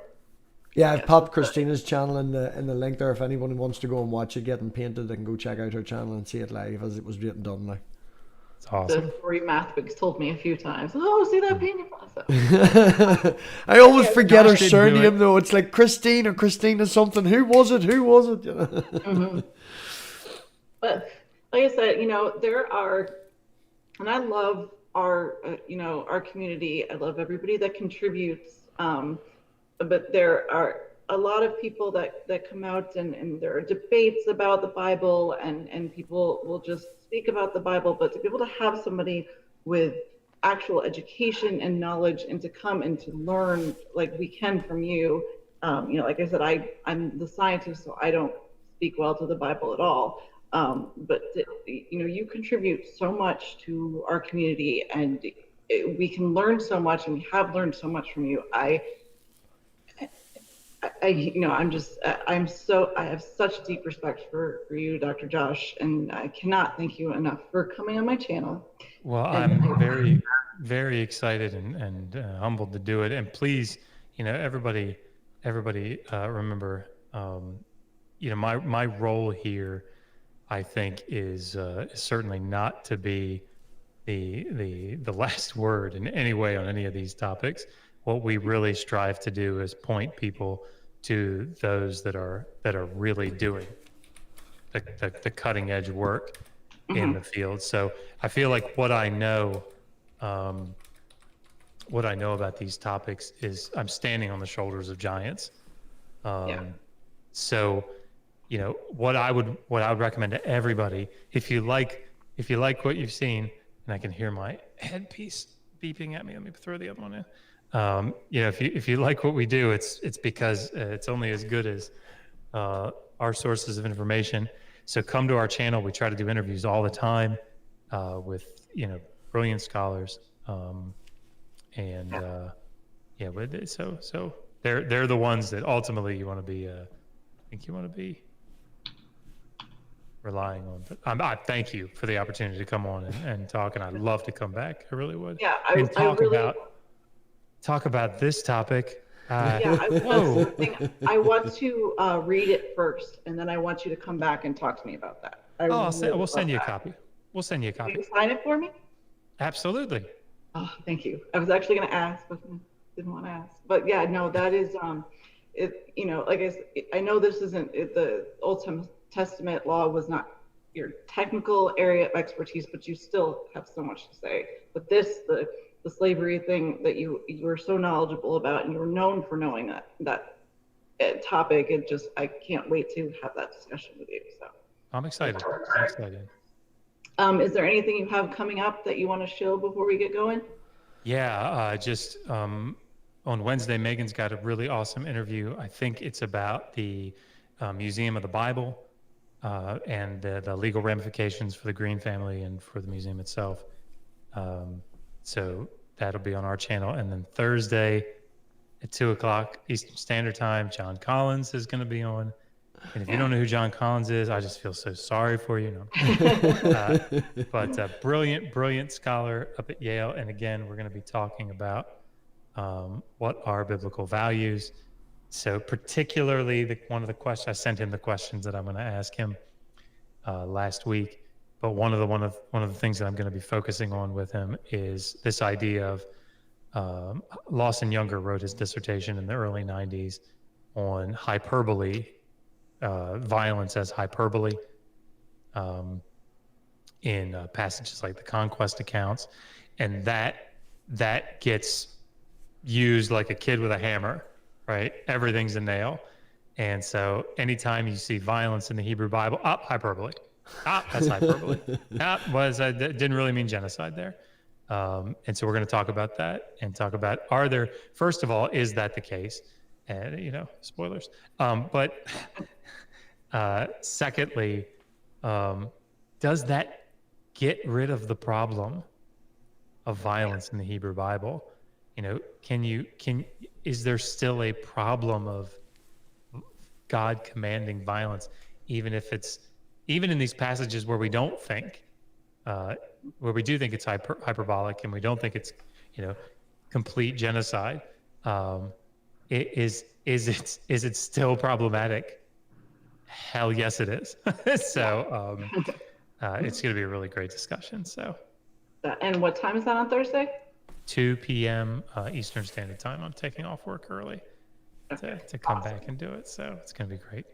And I will put all of the books that you spoke on in the description, as well as your links, including your scholarship fund. I'll make sure all of that is in there. Thank so anybody who wants to look further into that, and please get Dr. Josh's book. He's brilliant, and we're so happy that you could come and speak with us about this. Plus, if you read it now, when we do the show specifically on that, you'll know what we're talking about. So and you can pick it apart. You can come and challenge me and tell me how dumb I am. It'll be great. I get that a lot. So yeah. No, we won't. But I'm sure there'll be a few people in chat that will try. It tends to come from a select few, but and consistently from that select few. But it happens totally. Yeah, it's okay. And personally, for myself, you. I want to just thank you as well and say thank you, because you know that we go back a wee while, and I probably wouldn't be doing any of this without you. So a lot of respect, man, and always thank you. Well, thank you. Yes, it's his fault. Blame him. He's told me that you're the reason he's here and how much he respects you, and yeah. So you guys are incredibly sweet. I really appreciate that. That is, no, we're not. We are cunts. Trust me. We're just nice to the people that we care about and respect. That's all. Well, there you go. I'm glad I'm in that circle. Yeah, she can be a nasty bitch.